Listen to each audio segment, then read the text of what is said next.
আমার নবীজি সেই ছোট্ট ঘরে ছিলেন। দরজায় নক করা হলো, ডাকা হলো।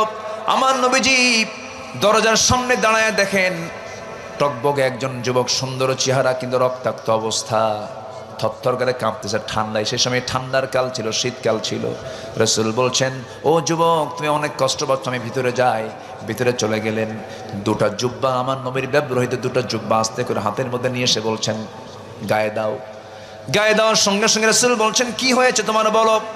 সব খুলে মেলে শোনার পরে নবীজিও তার চক্ষু বেয়ে টপ টপ করে পানি পড়ছে। হারে, ইমানটাকে বেঁচে রাখার জন্য আব্দুল্লাহ কেমন করে দুনিয়াটা বিক্রি করে দিল। জোরে কোন সুবহানাল্লাহ। সব থুয়ে চলে আসছেন। রাসূল বলছেন, আব্দুল্লাহ, তুমি আমার কাছে কিছু চাও না কি বলো। হুজুর, আমার দুনিয়ার কিচ্ছু চাওয়ার নাই। কি চাওয়ার বলো। আপনি আমার জন্য দোয়া করেন, আমি যেন শহীদ হতে পারি। আমার নবীজি দুহাত উঁচু করে আল্লাহর দরবারে বলছেন, আল্লাহ, আমার আব্দুল্লাহর জান এবং মালকে কাফের বেঈমানদের জন্য হারাম করে দাও। এই দোয়াটা যখন করলেন, আব্দুল্লাহর মন খারাপ হয়ে গেছে।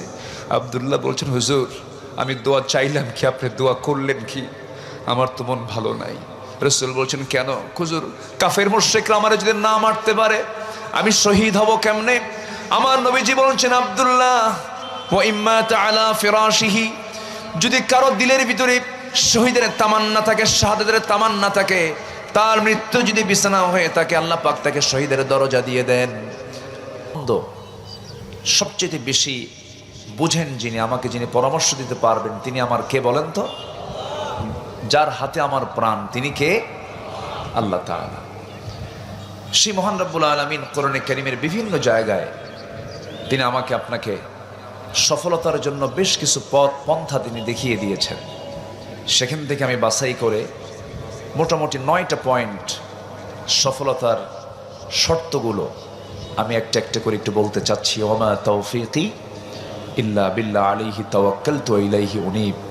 সফল যদি হতে চাই, পৃথিবীর কোনো তন্ত্র মন্ত্র, পৃথিবীর কোনো প্রচলিত নেতা, পৃথিবীর প্রচলিত কিছু ইজম, এই সমস্ত তন্ত্রমন্ত্রের দিকে, নেতৃবৃন্দের দিকে তাকানো যাবে না। আমাদের সফলতার জন্য যেতে হবে কার পরামর্শ নিতে? আল্লাহর পরামর্শ নিতে।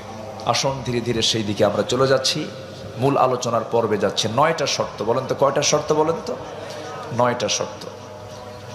আল্লাহ রাব্বুল আলামিন বলেন, ইন্নাল্লাযীনা আমানু ওয়া আমিলুস সালিহাতি লাহুম জান্নাতুন তাজরি মিন তাহতিহা